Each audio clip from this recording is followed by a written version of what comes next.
Hello everyone, welcome again on your YouTube channel Taming Physics। Students, आज हम लोग नया चैप्टर स्टार्ट करेंगे rotational motion. Rotational motion physics का सबसे इम्पॉर्टेंट चैप्टर है बेटा, और सबसे टफ चैप्टर भी माना जाता है। हमारे विचार से ये सबसे इंटरेस्टिंग चैप्टर कह सकते हैं, सबसे चैलेंजिंग चैप्टर कह सकते हैं। टफ चैप्टर एक नेगेटिव वर्ड है, आपको कॉन्सेप्ट्स नहीं क्लियर है इसलिए आप इसको टफ चैप्टर कहते हैं। यहां हम स्टार्ट करेंगे मोमेंट ऑफ इनर्शिया से और उसके बाद आगे बढ़ेंगे। बेसिकली मोमेंट ऑफ इनर्शिया का रोटेशनल मोशन में वही रोल है जो कि ट्रांसलेशनल मोशन में मास का रोल है। इसलिए ये एक बड़ा ही इंपॉर्टेंट फिजिकल क्वांटिटी है बेटा, और इसके लिए हमको 3 से 4 क्लास देने पड़ सकते हैं। सो स्टार्ट करते हैं moment of inertia.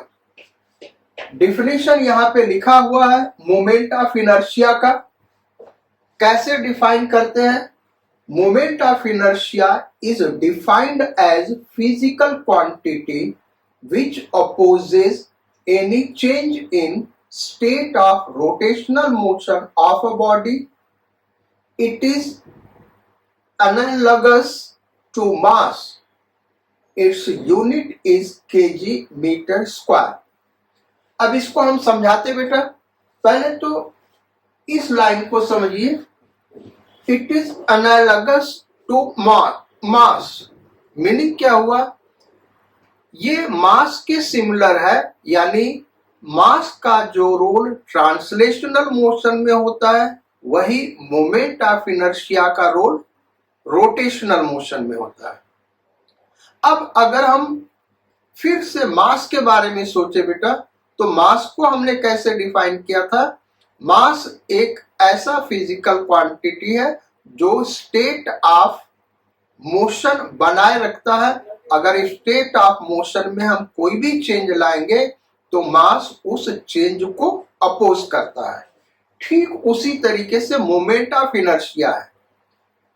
Her body का एक रोटेशनल स्टेट होता है, या तो वो रोटेट नहीं कर रहा होगा या तो वो रोटेट कर रहा होगा।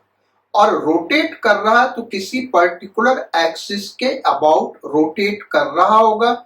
यहां पर एक्सिस कहने का क्या मतलब है, इसको हम डिटेल में डिस्कस करेंगे। तो ये हुआ भाई स्टेट ऑफ रोटेशनल मोशन।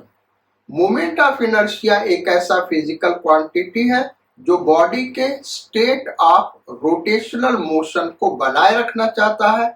अगर एक्सटर्नल एफर्ट लगा के, ये एफर्ट टॉर्क है बेटा, उसको हम आगे डिस्कस करेंगे। यहां पे हम वर्ड एफर्ट यूज करेंगे। अगर हम एफर्ट लगा के उसके स्टेट ऑफ रोटेशनल मोशन को चेंज करना चाहें तो मोमेंट ऑफ इनर्शिया उसको अपोज करेगा। जैसे कोई बॉडी रेस्ट में है और उसको हम रोटेट करना चाहें तो वो एकदम से रोटेट नहीं करता, क्योंकि मोमेंट ऑफ इनर्शिया उस रोटेशनल मोशन को अपोज करना चाहता है, वो रेस्ट में बना रहना चाहता है। या फिर कोई बॉडी रोटेट कर रहा है और उसको हम रेस्ट में लाना चाहते हैं, अगेन हमको एफर्ट लगाना होगा, जिसको हम टॉर्क कह सकते हैं, टॉर्क लगाना होगा। रीजन क्या है? मोमेंट ऑफ इनर्शिया बॉडी को हमेशा स्टेट ऑफ रोटेशनल मोशन में बनाए रखना चाहता है, और उसको हम रेस्ट में लाना चाहते हैं तो हमको एफर्ट लगाना होगा, जिसको मोमेंट ऑफ इनर्शिया अपोज करता है। अब मोमेंट ऑफ इनर्शिया का सबसे सिंपल फार्मूला क्या हो सकता है, इसके बारे में डिस्कस हम करेंगे। चूंकि हर एक body combination of point mass है, इसलिए सबसे simple moment of inertia point mass का होगा, और वहीं से हम स्टार्ट करेंगे। तो इसको समझते हैं, पॉइंट मास का मोमेंट ऑफ इनर्शिया क्या होगा। सो कोई भी बॉडी जब रोटेट करता है तो बेटा एक उसका एक्सिस ऑफ रोटेशन होता है। जैसे ये पॉइंट ले लें और यहां पे एक थ्रेड है, यहां पे हमने एक बॉल लगा दिया। अब इस पॉइंट के अबाउट ये बॉल रोटेट कर रहा है इस सर्कुलर पाथ पे, ऐसे इस सर्कुलर पाथ पे रोटेट कर रहा है। तो इस पॉइंट से पास करने वाला और ये जो सर्कुलर पाथ का प्लेन है उसके परपेंडिकुलर एक लाइन ड्रॉ कर दे, इसी को हम कहते हैं एक्सिस ऑफ रोटेशन। इस एक्सिस के अबाउट रोटेट कर रहा है। दो फिगर लेंगे, एक फिगर हमने ये ले लिया, दूसरा इसी रेडियस का दूसरा सर्कुलर पाथ लेंगे।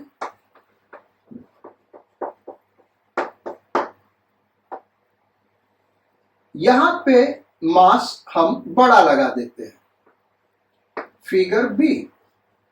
यहां मास स्मॉल है और यहां मास कैपिटल है। रेडियस दोनों का सेम है, आर आर। देखने में ये बड़ा लग रहा होगा लेकिन रेडियस दोनों का सेम है बेटा। अब प्रैक्टिकली ये पाया गया कि इसको इस दोनों में से इसको रोटेट करना मुश्किल है, यानी इसका मोमेंट ऑफ इनर्शिया ज्यादा होगा। इन दोनों को हम सर्कुलर पाथ पे मूव कराना चाहे बेटा तो जिसका मास ज्यादा है, यहां पे हम कंडीशन लगा रहे हैं capital M is large than small M. Radius दोनों का सेम है, दोनों को सर्कुलर पाथ पे मूव कराना हम चाहते हैं जो कि इनिशियली रेस्ट में है। तो हमको जो एफर्ट लगाना होगा वो इस केस में ज्यादा लगाना होगा। इसका मतलब इसका मोमेंट ऑफ इनर्शिया ज्यादा है।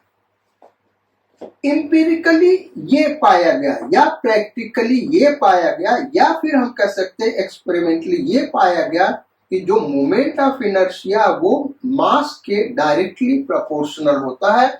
यानी सेम रेडियस के लिए अगर मास हम डबल कर दे तो उसको रोटेट कराने में एफर्ट डबल लगाना पड़ता है, यानी मोमेंट ऑफ इनर्शिया डबल होगा। ये हो गया एक ऑब्जर्वेशन। अब हम दूसरा ऑब्जर्वेशन करते बेटा, ये फर्स्ट ऑब्जर्वेशन है। सेकेंड ऑब्जर्वेशन पॉइंट मास के लिए कर रहा है, ये ध्यान रखना। एक पार्टिकल को दो सर्कुलर पाथ पे घुमा रहे हैं, ये हमारा पार्टिकल है और एक स्ट्रिंग से बांध के इसको दो सर्कुलर पाथ पे घुमा रहे हैं। मास m और दूसरे केस में रेडियस हमने बढ़ा दिया, मास वही रख रहे हैं, यानी उसी पार्टिकल को हम मूव करा रहे हैं इस सर्कुलर पाथ पे। मास वही है m। Case A, case B। इस पॉइंट के अबाउट रोटेट कर रहा है, या हम कह सकते हैं इस प्लेन के परपेंडिकुलर ये जो लाइन है इस एक्सिस के अबाउट ये रोटेट कर रहा है। ऐसे यहां पे भी इस एक्सिस के अबाउट रोटेट कर रहा है। मास दोनों पार्टिकल का सेम है लेकिन रेडियस एक का कम है और एक का ज्यादा है, यानी कंडीशन हम ले रहे हैं R2 ग्रेटर देन R1।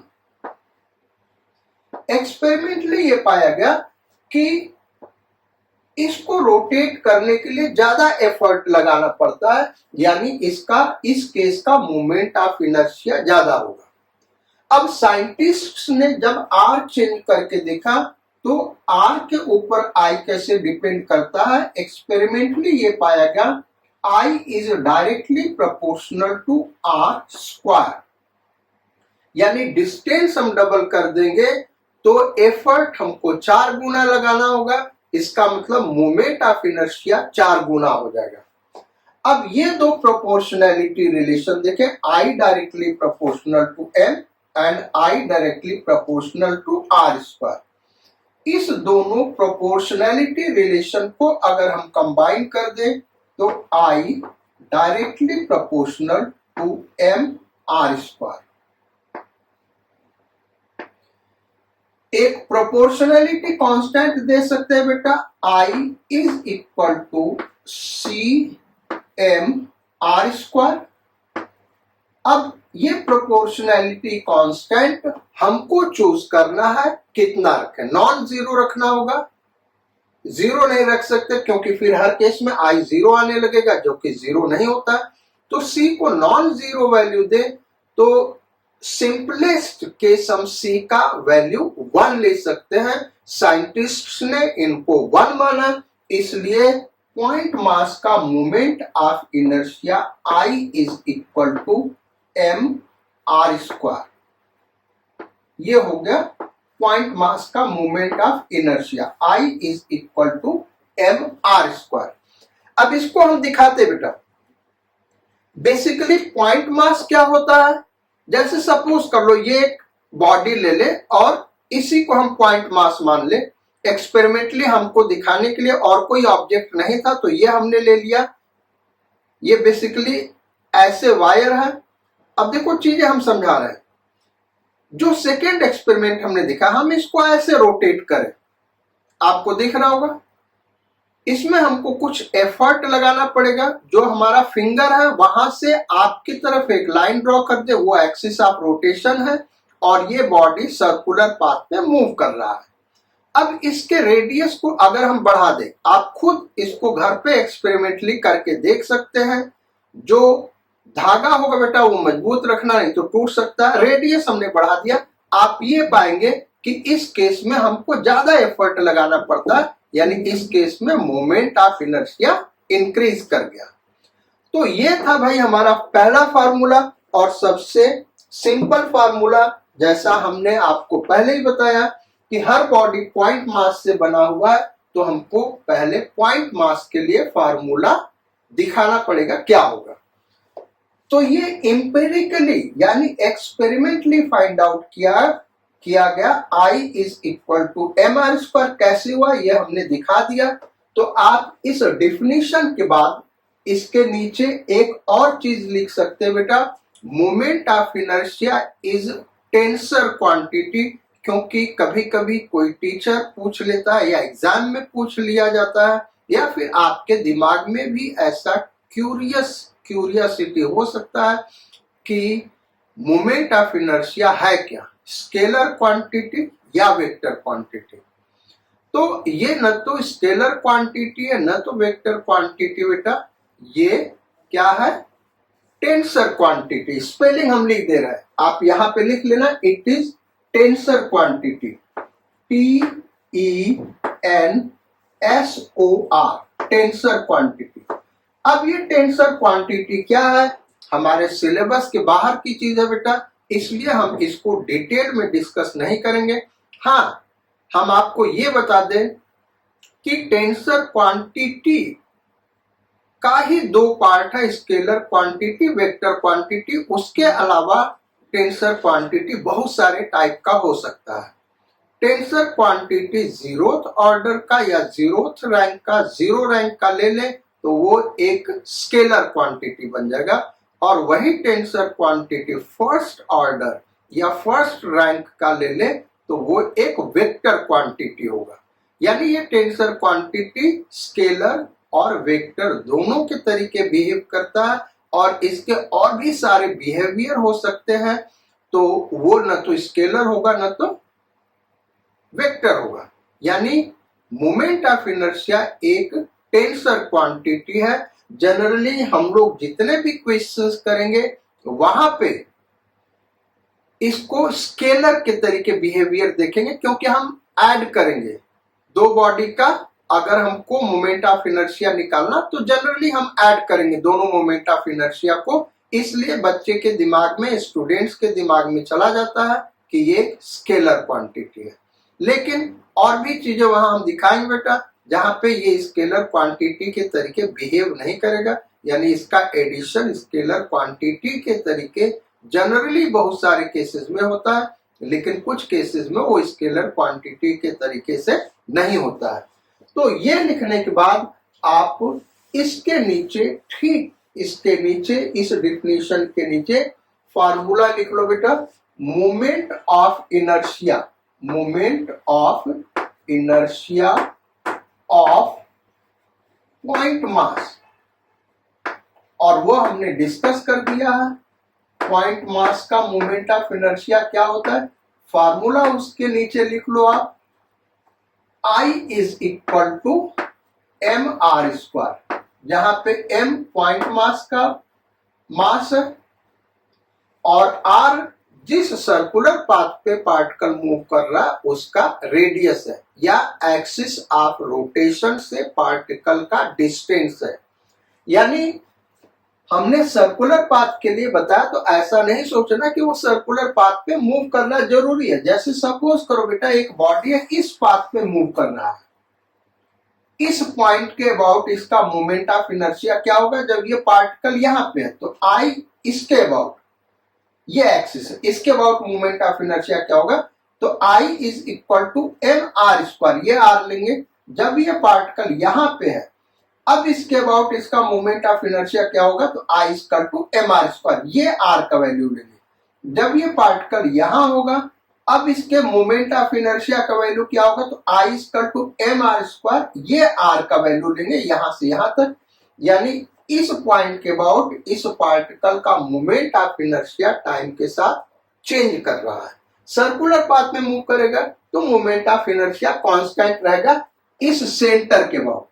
हाँ, इसी केस में आप इस पॉइंट के अबाउट मोमेंट ऑफ इनर्शिया निकालोगे तो उस केस में जब ये मैक्सिमम डिस्टेंस पे होगा मोमेंट ऑफ इनर्शिया सबसे ज्यादा होगा इसके अबाउट, और जब नियरेस्ट होगा तो मोमेंट ऑफ इनर्शिया सबसे कम होगा। तो ये हो गया भाई पॉइंट मास का मोमेंट ऑफ इनर्शिया। यानी मोमेंट ऑफ इनर्शिया को समझने के लिए दो चीज समझना बहुत इंपॉर्टेंट है बेटा। एक इसमें मास इन्वॉल्व होता है, दूसरा मास का एक्सिस ऑफ रोटेशन से डिस्टेंस क्या, वो बड़ा इंपॉर्टेंट चीज है, m और r। अब आते हैं नेक्स्ट सेकेंड टॉपिक पे, moment of inertia of discrete mass distribution. Discrete मतलब क्या हो बेटा, डिसकंटिन्यूअस। सो सेकेंड हेडिंग लिखो, moment of inertia of discrete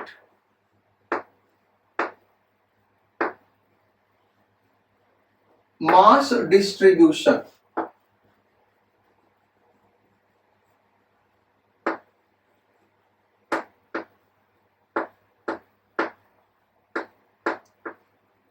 तो discrete mass distribution, discrete means discontinuous, यानी मास जो है वो कंटिन्यूअस नहीं बेटा।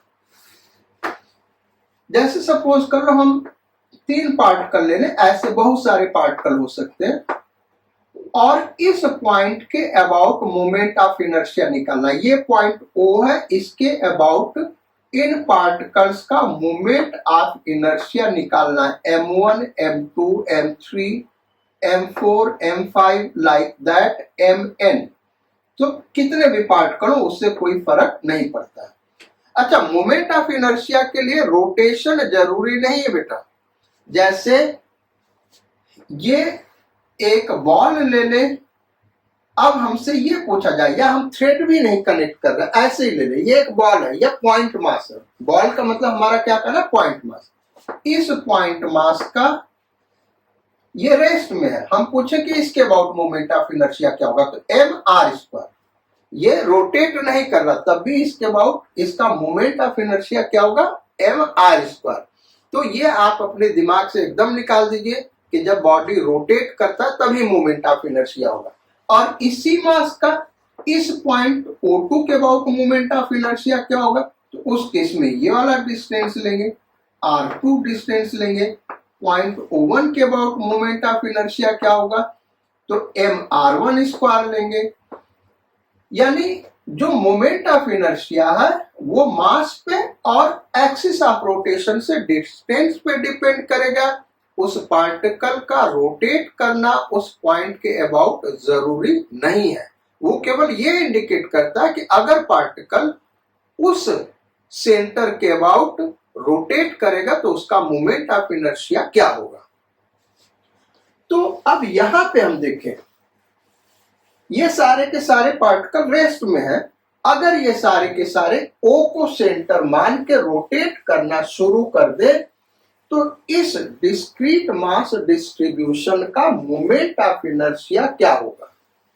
अब जैसा अभी हमने बताया कि ये टेंसर क्वांटिटी, लेकिन यहाँ पे जब हम मोमेंट ऑफ इनर्शिया निकालेंगे बेटा तो सबको हम क्या करेंगे, स्केलर क्वांटिटी के तरीके ऐड कर देंगे, क्योंकि हम ये मान के चल रहे हैं कि ये जितने भी पार्टिकल्स हैं ये सारे के सारे इसी बोर्ड के प्लेन में रोटेट कर रहे हैं।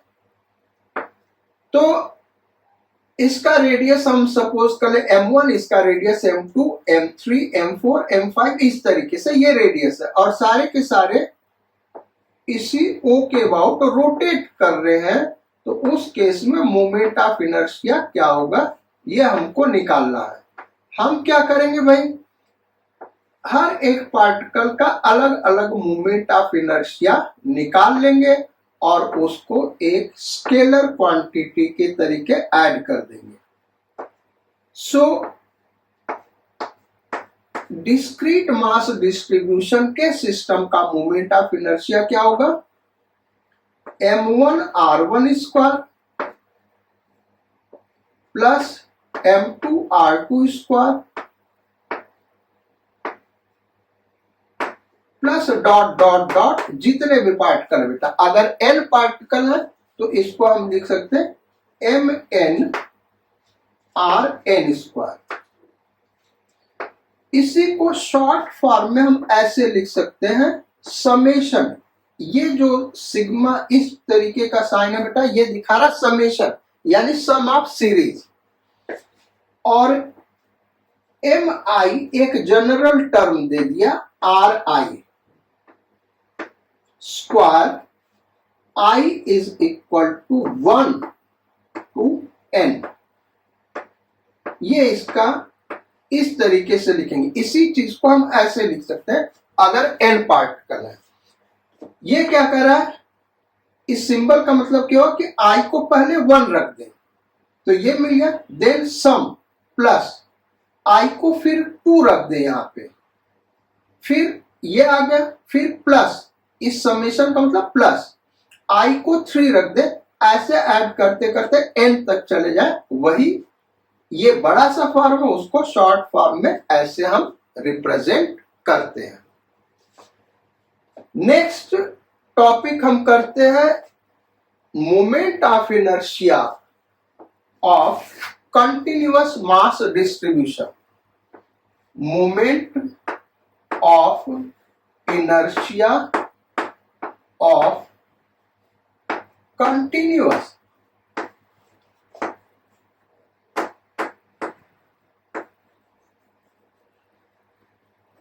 Mass distribution.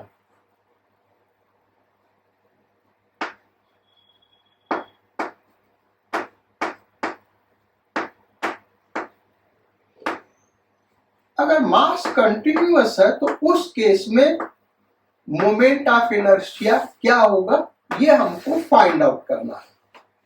जस्ट हम फार्मूला लिखेंगे। जैसे सपोज कर बेटा ये कोई बॉडी है, किसी भी शेप का कैसा भी बॉडी हो सकता है, और इस एक्सिस के अबाउट रोटेट कर रहा है। एक्सिस हम ऐसे बना रहे हैं, इसका मीनिंग क्या हो बेटा कि ये एक्सिस ऐसे है, ये एक्सिस ऐसे हो गया, या फिर हम एक्सिस ऐसे भी बना सकते हैं।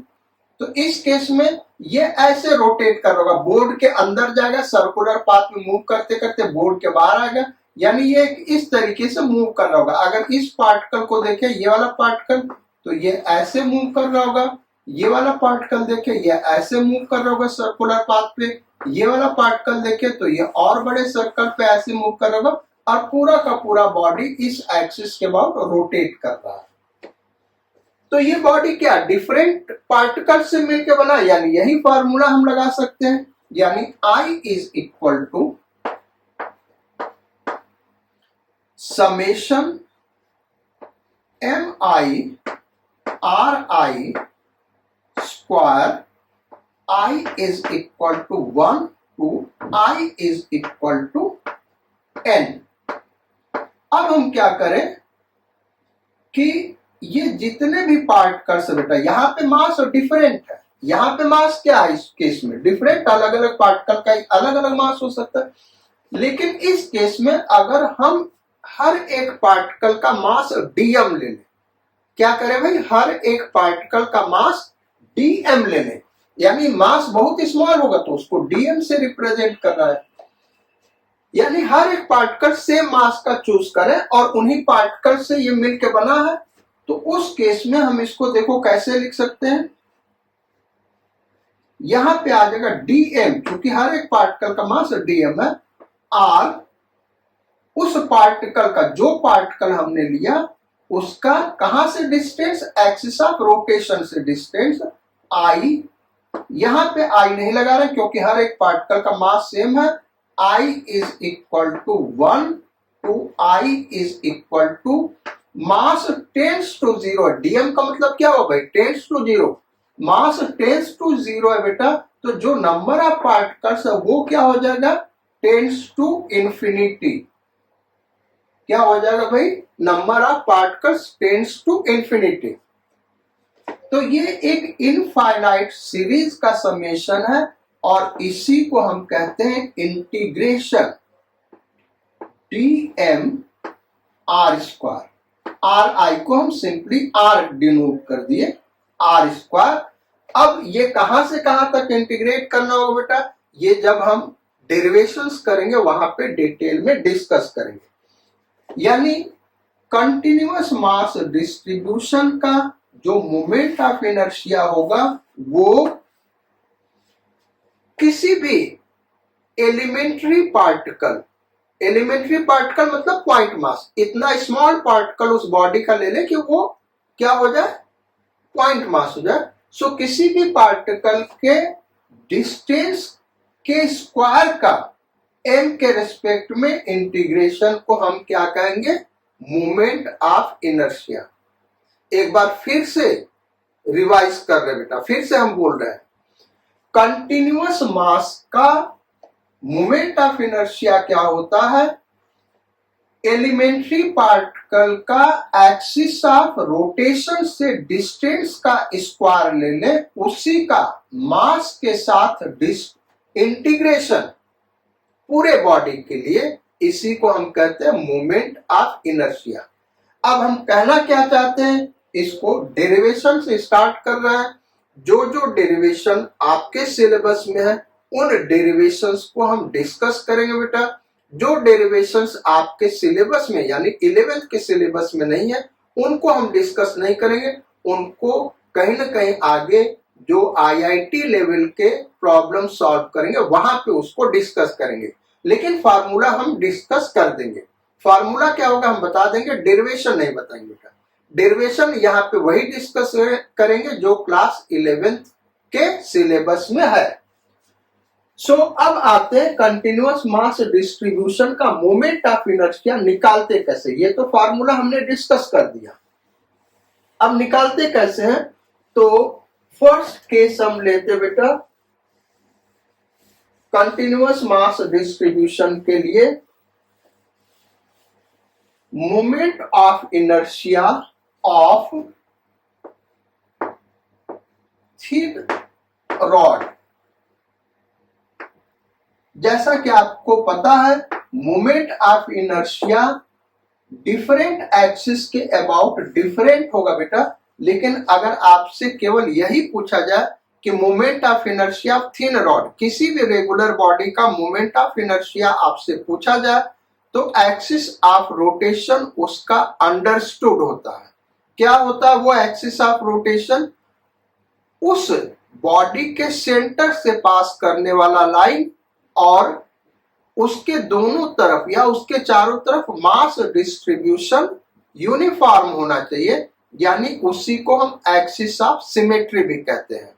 हम कहना क्या चाहते हैं, यहां पे हमने किस एक्सिस के अबाउट मोमेंट ऑफ इनर्शिया निकालना है ये हमने नहीं दिया, लेकिन ये अंडरस्टूड है। जैसे ये थिन रॉड है, इसका मोमेंट ऑफ इनर्शिया आपसे एग्जाम में पूछा जाए कि डेरिवेशन करोगे भाई, इसका मास दिया हुआ m और लेंथ दिया हुआ n, कह इसका मोमेंट ऑफ इनर्शिया क्या होगा, तो ये अंडरस्टूड है कि इसके सेंटर से पास करने वाला ये लाइन इसी को हम एक्सिस ऑफ सिमेट्री भी कहते हैं। यानी एक्सिस ऑफ सिमेट्री क्या बेटा, इसके सेंटर से पास कर रहा है और इसके दोनों तरफ देखो तो मास डिस्ट्रीब्यूशन सेम है। यानी इधर का पार्ट इधर का मिरर इमेज और इधर का पार्ट इधर का मिरर इमेज। अगर पूरा हेडिंग लिखना होगा तो हम लिखेंगे moment of inertia of thin rod about an axis passing through its centre and perpendicular to rod. तो हेडिंग बहुत बड़ा हो जाएगा, फिगर में वो हम एक्सिस ऑफ रोटेशन दिखाएंगे। लेकिन ये ध्यान रखना, कभी भी आपसे पूछा जाए moment of inertia of thin rod क्या होता है, तो आपके दिमाग में होना चाहिए कि ये एक्सिस ऑफ रोटेशन यही है। अगर किसी और एक्सिस का बात कर रहा होगा तो वो एक्सप्लेन करेगा आगे। तो इसका मोमेंट ऑफ इनर्शिया होगा क्या, इसका पहले हम मीनिंग समझते हैं बेटा। इस एक्सिस ऑफ रोटेशन का मीनिंग क्या है, यानी इस केस में रॉड रोटेट कैसे कर रहा होगा इस एक्सिस के बाद।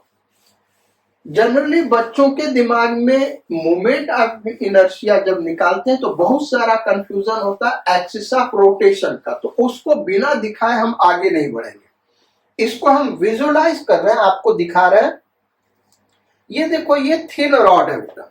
वैसे इसका रेडियस आपको दिख रहा है, लेकिन इसके रेडियस को हम नेग्लेक्ट कर दें तो नेग्लेक्ट करने का मतलब इसका लेंथ अगर रेडियस से बहुत ज्यादा है तो उसी को हम थिन रॉड कहते हैं। तो ये एक थिन रॉड है और ये आप देख रहे हो पेंसिल, ये इसका एक्सिस ऑफ रोटेशन है जो इसके सेंटर से पास कर रहा है और इसके परपेंडिकुलर है। अब इस केस में ये रोटेट कैसे कर रहा होगा, तो रोटेट ये ऐसे कर रहा होगा भाई, ये ऐसे। अब हम एक्सिस हॉरिजॉन्टल कर दिए, देखो अभी एक्सिस वर्टिकल है तो ये ऐसे रोटेट करेगा, ठीक है। और इसी एक्सिस को हम हॉरिजॉन्टल कर दें, अब ये ऐसे रोटेट करेगा। इस एक्सिस को हम ऐसे दिखा दें, ये भी देखो एक्सिस हॉरिजॉन्टल, रॉड ऐसे रोटेट कर रहा है। तो इस एक्सिस के अबाउट हमको मोमेंट ऑफ इनर्शिया निकालना है।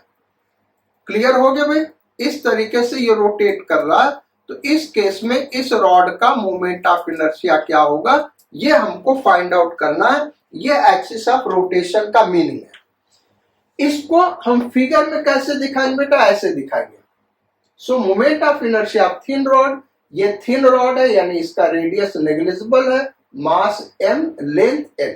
इसको यहां पे हम फिर से बना दे रहे हैं, ये हमारा थिन रॉड है। इसको एक लाइन से भी रिप्रेजेंट कर सकते हैं या बहुत कम रेडियस का एक रॉड बना दे। इसका ये सेंटर है, इस एक्सिस, ये जो डॉटेड लाइन है बेटा, इस एक्सिस के अबाउट मोमेंट ऑफ इनर्शिया निकालना है। मास इसका दिया हुआ m और ये लेंथ l/2 इधर हो गया, चूंकि एक्सिस सेंटर ऑफ मास से पास कर रहा है, और इधर वाला लेंथ l/2 ये होगा। अब इसका मोमेंट ऑफ इनर्शिया होगा क्या, तो मोमेंट ऑफ इनर्शिया हमको किसका पता है, थिन पॉइंट मास का पता है। और कंटिन्यूअस मास डिस्ट्रीब्यूशन का मोमेंट ऑफ इनर्शिया हमने कैसे डिफाइन किया बेटा, उस फार्मूले को लिख देते हैं, I is equal to integration dmr², या फिर ऐसे लिखना चाहिए इंटीग्रेशन r² dm,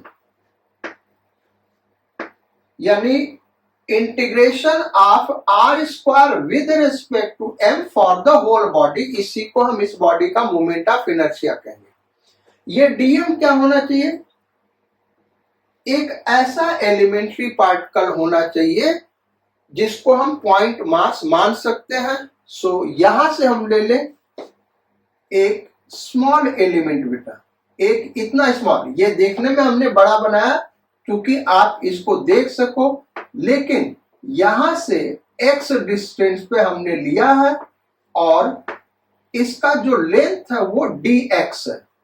लेंथ क्या है भाई, dx, और ये dx टेंड्स टू 0 है ताकि हम एक इसको पार्टिकल कर सके। और जब पार्टिकल कर सकते हैं तो इसका मोमेंट ऑफ इनर्शिया क्या होगा भाई, इस पार्टिकल, इस एलिमेंट्री पार्टिकल का। अब यहां पे हम लिख रहे हैं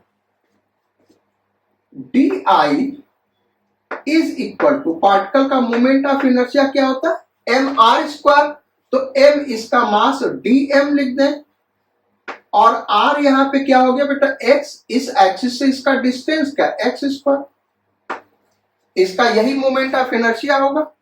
अब इस पार्टिकल को इस पूरे रॉड के लिए इंटीग्रेट करें, यानी ये जो एलिमेंट है ये यहां से चल रहा और यहां तक जा रहा है। भाई इसी एलिमेंट से तो ये पूरा रॉड बना ना, ये एलिमेंट यहां ले ले, फिर यहां ले ले, फिर यहां ले ले, फिर यहां ले ले, फिर यहां ले ले, सबका सम कर दे तो मोमेंट ऑफ इनर्शिया आ गया। सो हम क्या करेंगे, इस एलिमेंट को कहां से कहां तक इंटीग्रेट करेंगे, यहां से यहां तक। लेकिन ये इंटीग्रेट होगा कैसे, D I is equal to, इसको रीअरेंज कर दे बेटा, एक्स स्क्वायर डीएम, ऐसे लिखे। अब ये एक्सप्रेशन इंटीग्रेट तभी होगा जब ये dx हो, यहां पे dm होगा तो ये इंटीग्रेट होगा नहीं, या तो ये कांस्टेंट हो जाए तब इंटीग्रेट हो जाएगा, और या तो ये dx इसके जगह आ जाए तो इंटीग्रेट हो जाए। तो dx कैसे आएगा, इस एलिमेंट का मास हमने dm लिया, पूरे रॉड का मास कितना है बेटा, m, n लेंथ के रॉड का मास है m। अब हम चलते भाई क्लास 5 में, 5th क्लास में आपने यूनिटरी मेथड पढ़ा होगा, वो यूनिटरी मेथड है क्या, n लेंथ का मास है m, तो यूनिट लेंथ का मास क्या होगा बेटा, m अपॉन n। तो dx लेंथ का एलिमेंट ले लें, इसका मास क्या होगा, m by l into dx। यही होगा ना यार यूनिटरी मेथड, यही ना मैडम लोगों ने पढ़ाया होगा आप लोगों को।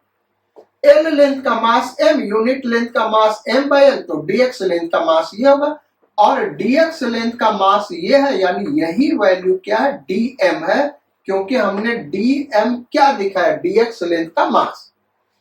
तो अब dm को हम ये पुट कर सकते हैं, तो ये पुट कर दे तो ये हो गया एक्स स्क्वायर, वैसे ही रहने दे, dm को ये लिख दे m बाई l dx, ये हो गया भाई। अब इसको हम रीअरेंज करके लिख दे बेटा, उस एक्सप्रेशन को रीअरेंज करके लिख दे, तो di इज इक्वल टू, जो कांस्टेंट टर्म्स है वो पहले हम लिख दे क्योंकि अब इंटीग्रेट करना है, तो m by l x square dx। अब इसी एक्सप्रेशन को इंटीग्रेट कर दे, तो ये m बाई एल कॉन्स्टेंट है, बाहर आ जाएगा, यहां साइन का इंटीग्रेशन हुआ, यहां साइन का इंटीग्रेशन हुआ। अब x का लिमिट लेंगे क्या बेटा, तो यहां से लेके यहां तक, और x एक्सिस से कोऑर्डिनेट है, तो इधर का कोऑर्डिनेट हम पॉजिटिव ले रहे हैं, तो इधर का कोऑर्डिनेट निगेटिव होगा, यानी यहां से लेके यहां तक इंटीग्रेट करना है, तो -l/2 टू l/2। क्यों -l/2 पुट कर रहे बेटा, ये ध्यान रखना, x क्या है, कोऑर्डिनेट है, तो लेफ्ट साइड में x का वैल्यू क्या होगा, -l/2, और राइट साइड में क्या होगा, l/2। तो जब इस एंड पे एक small element tends to 0 element लेंगे तो उसका मोमेंट ऑफ इनर्शिया 0 होगा, और फिर राइट साइड में जाएंगे तो I मान ले पूरे बॉडी का, तो इसका इंटीग्रेशन हो गया I is equal to m by l,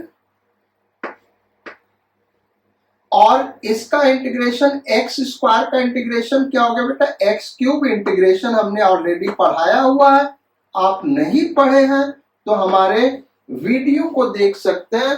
कौन सा वीडियो भाई, एकदम फर्स्ट जो प्लेलिस्ट में जाओगे बेटा, फर्स्ट प्लेलिस्ट जो होगा मैथमेटिकल टूल्स, उसमें पूरा इंटीग्रेशन बताया हुआ, -l/2 टू l/2। ये हो गया m बाई l। अब पहले l/2 पुट करें, तो यहां पुट करोगे तो l³/8 इंटू 3, यानी l³/24। क्या आ गया भाई, l³/24। देन माइनस, अब x के जगह -l/2 पुट करोगे तो -l³/8 आएगा। क्या आएगा भाई, -l³/8 इंटू 8, तो -l³/24 ये आ गया। ये माइनस माइनस प्लस हो जाएगा बेटा, फर्दर इसको सॉल्व करोगे तो ये आ जाएगा ml²/12।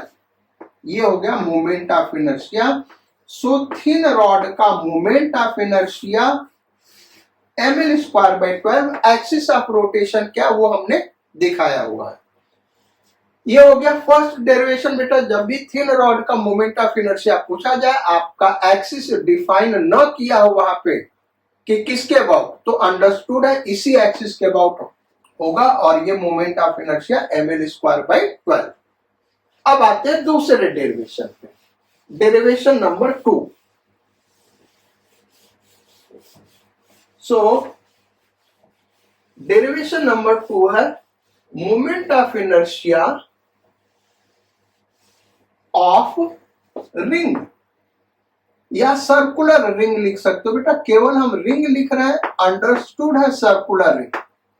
यहां पे भी देखो हेडिंग में एक्सिस ऑफ रोटेशन नहीं लिखा है। क्या भाई, एक्सिस ऑफ रोटेशन नहीं लिखा है, तो इसका भी एक्सिस ऑफ रोटेशन अंडरस्टूड है, या फिर दे सकता है find out moment of inertia of ring about its axis of symmetry. क्या है एक्सिस ऑफ सिमेट्री बताएं। तो ये एक रिंग ले लें, चूंकि 3 डायमेंशनल फिगर बेटा, रिंग को हम ऐसे बना रहे हैं, एक लाइन इसके सेंटर से पास कर रहा है और इस रिंग के प्लेन के परपेंडिकुलर है, तो इसके अबाउट, इस एक्सिस के अबाउट मोमेंट ऑफ इनर्शिया की वहां पे बात हो रही है। अगर हम इसको दिखाना चाहें तो कैसे दिखाएंगे बेटा, इसको हम दिखाते हैं। एक ये हम ले रहे हैं बॉडी, तो ये बीच में जो सीव बना हुआ, जो जाली वायर का नेट बना हुआ बेटा, उसको भूल जाओ। सपोज कर लो वो प्रेजेंट नहीं है, तो ये क्या है, रिंग। एज पे आप देख रहे हो रिंग स्टील का दिख रहा है। यहाँ पे हमने एक रेड कलर लगाया हुआ ताकि जब ये रोटेट करे तो आपको दिखे रोटेट करते हुए, अदरवाइज पता ही नहीं चलेगा। अब इसका जो एक्सिस ऑफ सिमेट्री है वो ये है बेटा, यहाँ पे हमने ये एक्सिस ऑफ सिमेट्री है, मास के इसके सेंटर से पास कर रहा और एक्सिस कैसे है, इस रिंग के प्लेन के परपेंडिकुलर। इसी को हम ऐसे भी दिखा सकते हैं, ये एक्सिस ऑफ सिमेट्री, या फिर ऐसे दिखा सकते हैं। तो ये एक्सिस, ये जो हमने स्क्रू ड्राइवर लिया है, ये एक्सिस ऑफ सिमेट्री बेटा। तो सेंटर से पास कर रहा है और इस रिंग के प्लेन के परपेंडिकुलर है, इसी को एक्सिस ऑफ सिमेट्री कहते हैं। या फिर कह सकते हैं a line passing through center and perpendicular to plane of ring। या फिर कुछ नहीं दिया होगा, ऐसे ही पूछ लेगा moment of inertia of ring, तो इसकी बात हो रही है। और इसको हमने फिगर में ऐसे बनाया, फिगर में हमने इसको ऐसे बनाया, ये है हमारा, ये एक्सिस ऑफ रोटेशन है या एक्सिस ऑफ सिमेट्री, ये लाइन जो ड्रॉ किया, और इस रिंग को हमने ऐसे बना, ऐसे दिखाया। तो ऐसे आप वहां से देख रहे होगे तो ये पूरा सर्कुलर नहीं दिखेगा, एक इलिप्टिकल दिखेगा। अब इसको रोटेट करके दिखाते हैं, रोटेट कैसे करना है। तो आप देख रहे हो, ये देखो रोटेट करते हुए आपको दिख रहा होगा, हमारा एक्सिस हॉरिजॉन्टल है और ये रोटेट कर रहा होगा। ये हमने इस पे जो रेड मार्क लगाया वो इसलिए लगाया बेटा ताकि आपको रोटेशन दिखे, नहीं तो आपको रोटेशन दिखेगा ही नहीं। तो अब एक्सिस समझ में आ गया किसके अबाउट की बात कर रहे हैं, क्लियर है, समझ दिख रहा है भाई। चलो अब डेरिवेशन करते बेटा। डेरिवेशन इसका बड़ा सिंपल है। डेरिवेशन क्या है, फिगर हम ऐसे ही ड्रॉ करेंगे, चूंकि 3 डायमेंशनल फिगर है तो ये इलिप्टिकल दिखेगा बेटा, लेकिन ये है एक सर्कुलर रिंग और ये इसका एक्सिस ऑफ सिमेट्री या axis passing through centre perpendicular to plane of ring. इस एक्सिस के अबाउट मोमेंट ऑफ इनर्शिया निकालना है। कैसे फाइंड आउट करें, हमारे पास तो मोमेंट ऑफ इनर्शिया किसका पता, पॉइंट मास का, और ये रिंग किससे बना, पॉइंट मास से मिलकर बना। तो हम क्या करेंगे, इस पे एक एलिमेंट ले लें, एक ऐसा एलिमेंट पॉइंट मास ले लें जिसका मोमेंट ऑफ इनर्शिया का फार्मूला हमको पता है, और फिर उसी को क्या करेंगे भाई, इंटीग्रेट कर देंगे।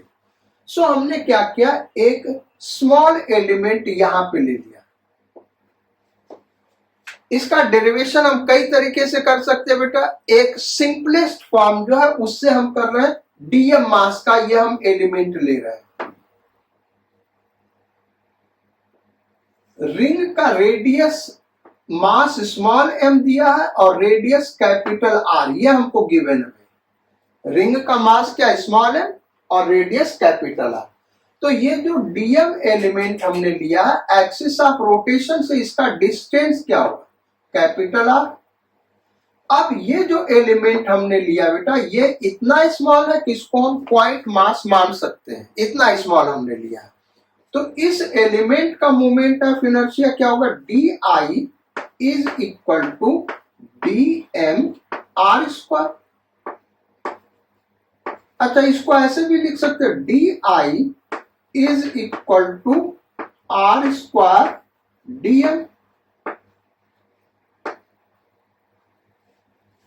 ठीक है भाई। अब देखो ये इजी है क्यों डेरिवेशन, ये dm एलिमेंट यहां पे हम ले या यहां पे ले या यहां पे ले, हर जगह हर एक dm का एक्सिस से डिस्टेंस कैपिटल R ही रहेगा। यहां पे आपको ये दिख रहा होगा कि ये कम है, ये और कम है, लेकिन चूंकि 3 डायमेंशनल फिगर है इसलिए ऐसा दिख रहा है बेटा। जो हमने अभी एग्जांपल दिखाया था वहां पे हम दिखाएं तो आपको जो भी एलिमेंट लोगे उसका एक्सिस ऑफ रोटेशन से सेम डिस्टेंस मिलेगा। आप dm एलिमेंट यहां पे ले लो, ये यहां पे कोई पार्ट लो या यहां पे dm एलिमेंट या यहां पे कहीं पे भी लोगे, उसका एक्सिस से डिस्टेंस क्या रहेगा, रेडियस के बराबर रहेगा। यानी जो डिस्टेंस r है बेटा वो कांस्टेंट रहने वाला रेडियस के बराबर है।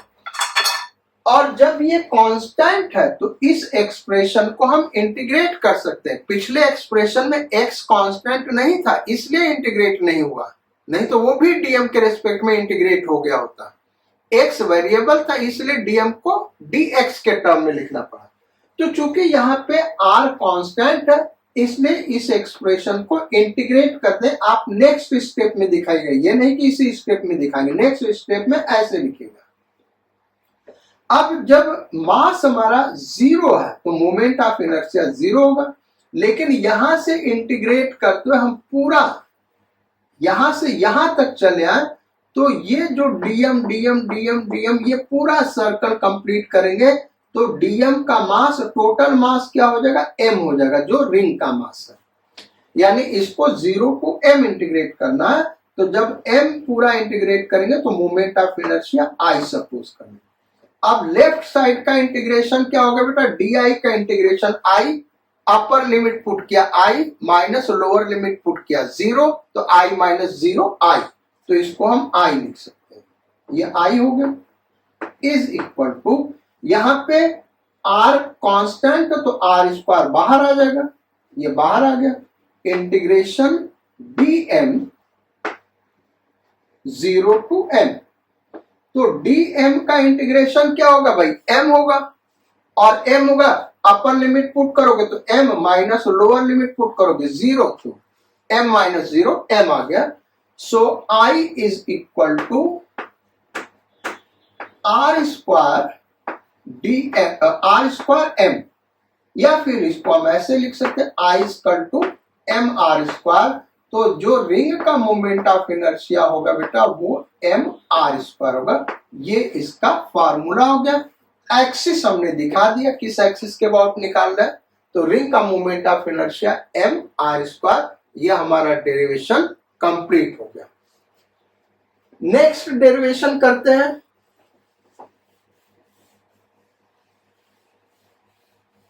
Moment of inertia of disc, क्या भाई, ऑफ डिस्क। अगेन यहां पे ये अंडरस्टूड है बेटा कि ये सर्कुलर डिस्क है। क्या है भाई, सर्कुलर डिस्क है, अंडरस्टूड है। अगर हमने नहीं लिखा moment of inertia of circular disc तो अंडरस्टूड है, सर्कुलर डिस्क न करके सिंपली डिस्क कह दिया। क्योंकि एग्जाम में ऐसे ही लिखा रहता है इसलिए हम कह रहे हैं, इसलिए हमने भी वही लिखा। अच्छा, अब एक्सिस ऑफ रोटेशन क्या यहां पे डिफाइन नहीं किया, इसका मतलब एक्सिस ऑफ रोटेशन क्या होगा बेटा, एक्सिस ऑफ सिमेट्री। फिगर एकदम वैसे ही बनेगा जो हमने रिंग का बनाया था, बस ये अलग का बात है कि यहां पे ये पूरा का पूरा सॉलिड है। ये पूरा क्या बेटा, ये पूरा सॉलिड है, ये ध्यान रखना, ये पूरा क्या है, सॉलिड है। पूरा तो हमको कलर नहीं कर सकते, लेकिन हम ये कलर ये बस इसलिए कर रहे हैं बेटा कि ये पूरा का पूरा सॉलिड है, ये रिंग नहीं, ये पूरा का पूरा एक सर्कुलर प्लेट है। इसका मोमेंट ऑफ इनर्शिया निकालना है। एक्सिस ऑफ सिमेट्री इसके अबाउट ये हम दिखा रहे हैं, ये एक्सिस हो गया हमारा। इसके अबाउट मोमेंट ऑफ इनर्शिया निकालना है। मास m, रेडियस कैपिटल R, और इसके अबाउट रोटेट करना। कैसे रोटेट करना, एक डिस्क से आपको दिखाते हैं। डिस्क हमारा ये रहा बेटा, एक प्लेट ले रहा है, ये एक सर्कुलर डिस्क है। अब ये हम यहाँ पे कलर लगाए हो ताकि आपको दिखे रोटेट कर रहा है, अदरवाइज रोटेट करते हुए दिखेगा नहीं। ये देखो ऐसे रोटेट कर रहा, तो इसका जो एक्सिस ऑफ रोटेशन बेटा वो ये है, इस एक्सिस के अबाउट रोटेट कर रहा है। ये देखो फिर से हम दिखाते हैं, ये एक्सिस ऑफ रोटेशन है। तो ये एक्सिस क्या है, सेंटर से पास कर रहा और इसके प्लेन के डिस्क के प्लेन के परपेंडिकुलर है। बेसिकली जो एक्सिस ऑफ रोटेशन है वो हमने देखो इधर फिंगर से पकड़ करके रखा हुआ है। ये जो ब्लैक सा दिख रहा है इसी के अबाउट रोटेट कर रहा है। ओके, तो ये हो गया भाई moment of inertia of disc. इसका मोमेंट ऑफ इनर्शिया निकालना है। अब हम लोग करते हैं भाई, इस डिस्क को हमने फिगर में ऐसे दिखाया, तो अब इसका मोमेंट ऑफ इनर्शिया निकाला कैसे जाए। इसका मोमेंट ऑफ इनर्शिया निकालने के लिए बेटा हम रिंग का मोमेंट ऑफ इनर्शिया निकाल चुके हैं, और ये बहुत सारे रिंग से मिलके बना है। मतलब हमारा समझ रहे भाई, हम यहाँ पे एक छोटा सा दिखा रहे हैं, ऐसे पूरा ये डिस्क दिखा रहे बेटा। तो ये डिस्क क्या है, अलग अलग रेडियस के बहुत सारे रिंग से मिलके बना हुआ है। ठीक है कि नहीं। ऐसे इनफाइनाइट नंबर ऑफ रिंग एक के साथ एक रखते चले जाए बेटा, तो ये क्या होगा, डिस्क बन जाएगा। तो हम क्या करेंगे, यहां पे जो एलिमेंट लेंगे वो रिंग लेंगे। चूंकि रिंग का मोमेंट ऑफ इनर्शिया हमको पता है, पॉइंट मास नहीं लेंगे बेटा। पॉइंट मास लोगे तो ये डेरिवेशन बहुत ही लेंथी हो जाएगा, और कहीं चूंकि वैसे दिया हुआ नहीं है इसलिए हम वैसे नहीं कर रहे। जो बुक में दिया हुआ वही हम कर रहे हैं ताकि एग्जाम में आप नंबर पा सकें।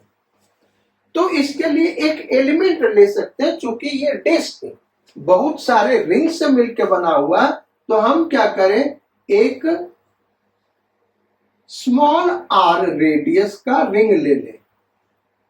ये देखो ये रिंग ले लिया बेटा, ये हमने एक रिंग लिया जिसका रेडियस x ले लेते हैं। रेडियस क्या है भाई, x।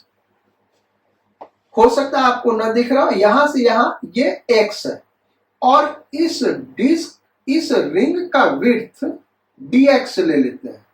इसका कुछ थिकनेस होगा ना भाई, तो थिकनेस क्या ले लेते हैं बेटा, dx ले लेते हैं।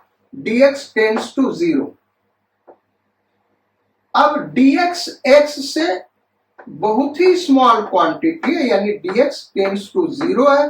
तो ये जो रिंग है इसका मोमेंट ऑफ इनर्शिया हम लिख सकते हैं, और उसी को इंटीग्रेट कर लेंगे, क्योंकि ये ऐसे ही बहुत सारे वेरिंग रेडियस के रिंग से मिलके बना है। तो इस रिंग का मोमेंट ऑफ इनर्शिया क्या होगा, di is equal to dm x square. dm याद रखना बेटा इस रिंग का रेडियस है भाई, dm इस रिंग का मास है। रिंग का मोमेंट ऑफ इनर्शिया क्या होता है, mr स्क्वायर। यहाँ पे इस रिंग का मास हम dm मान लें और रेडियस x है, तो इसका मोमेंट ऑफ इनर्शिया क्या होगा, dm x स्क्वायर।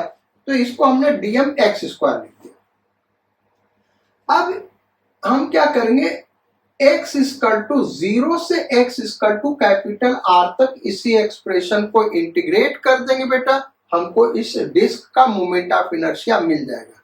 क्यों मिल जाएगा, क्योंकि 0 रेडियस से कैपिटल R रेडियस के डिफरेंट रिंग लेके एक के ऊपर एक जोड़ते चले जाए, तो ये डिस्क उसी से मिलके बना है, इसलिए ये मोमेंट ऑफ इनर्शिया देगा। तो अब इसको इंटीग्रेट करना होगा। इंटीग्रेट होगा कैसे भाई, यहाँ x वेरिएबल है, तो dm को dx के टर्म में लिखना होगा। तो वो dm को dx के टर्म में लिखेंगे कैसे, फिर से हम लोग क्लास 5th का यूनिटरी मेथड यूज करेंगे बेटा। इस पूरे डिस्क का मास क्या है, m। और इस पूरे डिस्क का एरिया क्या है बेटा, एम आर स्क्वायर। तो एम आर स्क्वायर का मास स्मॉल एम है, पाई आर स्क्वायर। पूरे डिस्क का एरिया पाई आर स्क्वायर, तो पाई आर स्क्वायर एरिया का मास स्मॉल एम है, तो यूनिट एरिया का मास क्या होगा भाई, small m upon pi R square. अब इस रिंग का एरिया मिल जाए तो हम निकाल सकते हैं उस रिंग का मास। ये तो यूनिट एरिया का मास आ गया। इस रिंग का एरिया मिल जाए बेटा तो फिर उस एरिया से मल्टीप्लाई करके हम उस रिंग का मास निकाल सकते हैं। तो उस रिंग का एरिया होगा क्या, आप लोग ये कहेंगे कि आउटर सर्कल में से इनर सर्कल का एरिया घटा दे, आंसर मिल जाएगा, वो करेक्ट है। आउटर रेडियस यानी पाई आउटर रेडियस का सर्कल का रेडियस क्या हो गया बेटा, x plus d x whole square minus inner circle का एरिया पाई एक्स स्क्वायर। तो ये जब करेंगे तो जो शेडेड पोर्शन है उसका एरिया मिल जाएगा। तो इसको करते भाई, पाई कॉमन हो गया, ये हो गया x square plus d X square plus 2x dx minus pi x square. तो जब ब्रैकेट ओपन करोगे बेटा ये वाला टर्म कट जाएगा, बचेगा क्या, बचेगा 2 pi x D X plus pi D X square. अब चूंकि x बहुत स्मॉल क्वांटिटी है बेटा, तो ये बहुत ही ज्यादा स्मॉल क्वांटिटी होगा, इसको नेग्लेक्ट कर देंगे, यही एरिया हो जाएगा उस रिंग का। ये एक कठिन मेथड है। हम आपसे ये कह रहे हैं कि इस रिंग को कहीं से कट कर दे। भाई देखो ये हमारा रिंग है, हम एक शॉर्टकट मेथड बता रहे हैं इसके एरिया को निकालने के लिए। इसी का एरिया हमको निकालना है। ये देखो शेडेड पोर्शन, इसका एरिया निकालना। अब इसका एरिया निकालने के लिए आपने जो मेथड यूज किया, जो जनरली स्टूडेंट को समझ में आएगा बेटा, ये मेथड सही मेथड है, आंसर भी सही है। हाँ ये हमने बताया, अदरवाइज आप यहाँ कंफ्यूज करते, ये नेग्लेजिबल होगा इसलिए नेग्लेक्ट कर दिया। तो इसको हमने नेग्लेक्ट क्यों किया बेटा, dx टेंड्स टू 0 है, इसलिए इसका स्क्वायर करोगे तो ये बहुत ही स्मॉल होगा, इसलिए इसको नेग्लेक्ट कर दिया। शॉर्टकट मेथड क्या है, इसके एरिया को निकालने के लिए हम क्या करें, ये जो रिंग है सपोज कर लो एक कागज का टुकड़ा या कपड़े का टुकड़ा, इसको यहां से कट कर दे और यहां से कट करके इसको इधर खींच दे और इसको इधर खींच दे, खींच के फैला दिया तो ये एक ऐसे स्ट्रिप बनेगा। वे इसको यहां से कट करके फैला दोगे तो बेटा ऐसे स्ट्रिप बनेगा ना, और इसका विड्थ क्या होगा, dx, यही इसका विड्थ होगा ये वाला, और ये dx है, और इसका लेंथ क्या होगा, इसका रेडियस x है, तो 2 पाई x पेरीमीटर के बराबर होगा 2 पाई x। यहां से यहां क्या होगा भाई 2 पाई x। तो इस रेक्टेंगुलर स्ट्रिप का एरिया क्या होगा, लेंथ इंटू ब्रेड्थ 2 पाई x dx, 2 पाई x dx, ये इसका एरिया हो गया। अब इसको यहां पे हम दिखाते बेटा, इसको हम हटा दे रहे हैं, फिर से हम यहां पे आते हैं। डेरिवेशन सिंपल, बस चूंकि समझना इसलिए टाइम लग रहा है।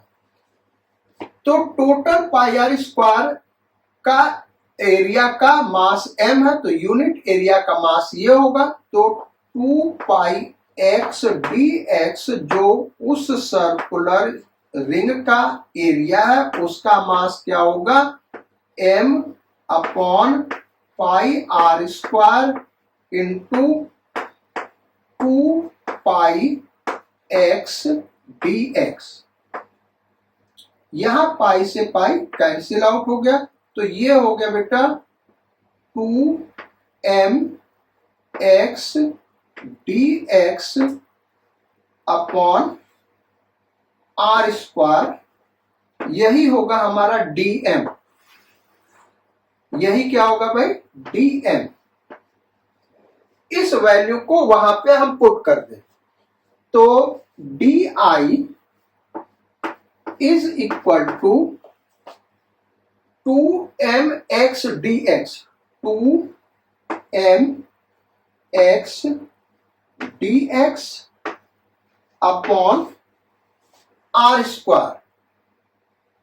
नहीं 2 भी कट गया यार, ये ना, हाँ ठीक बेटा, वो तो अलग थी, इस एरिया का मास ही है।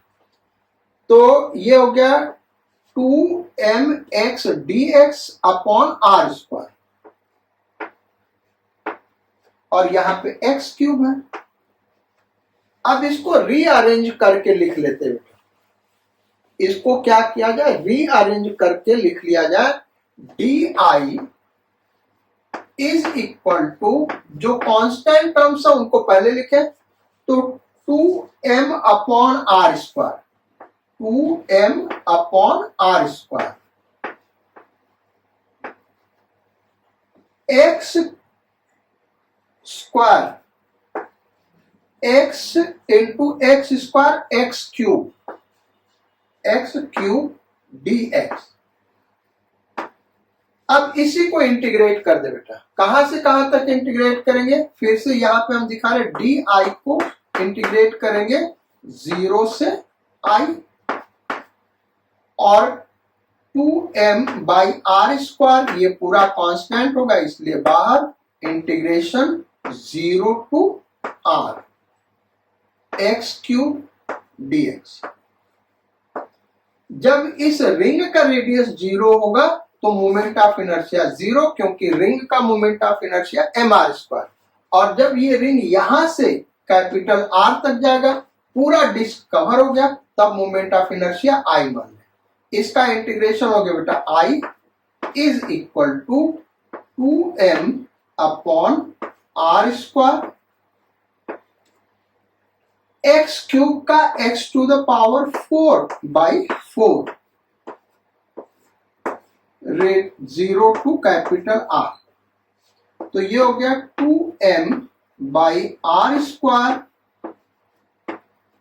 पहले हम पुट करेंगे r को, x को कैपिटल R, तो r to the power 4 by 4 minus, फिर x को क्या पुट कर देंगे बेटा 0। तो इसको सॉल्व कर ले बेटा, तो I इज इक्वल टू आ गया m आर स्क्वायर बाई 2।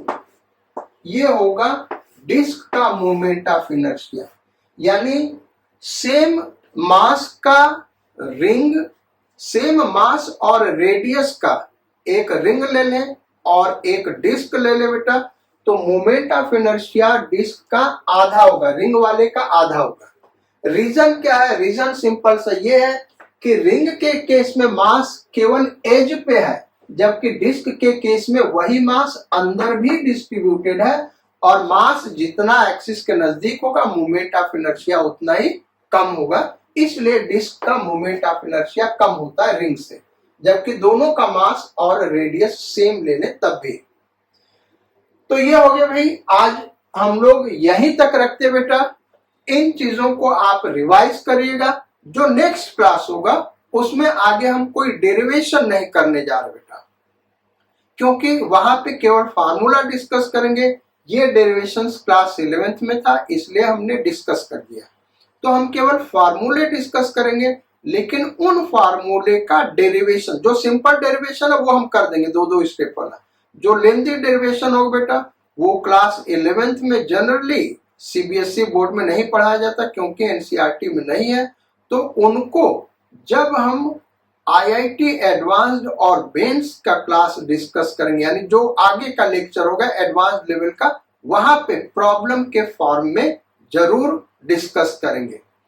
तो आप ऐसे वीडियो देखते रहिए, और अगर आप नए व्यूअर हैं तो सब्सक्राइब जरूर करिएगा, और सारे स्टूडेंट्स प्लीज कमेंट जरूर करिए वीडियोस पे, आपसे ही हमको फीडबैक मिलता है। So thank you for your kind attention in the class.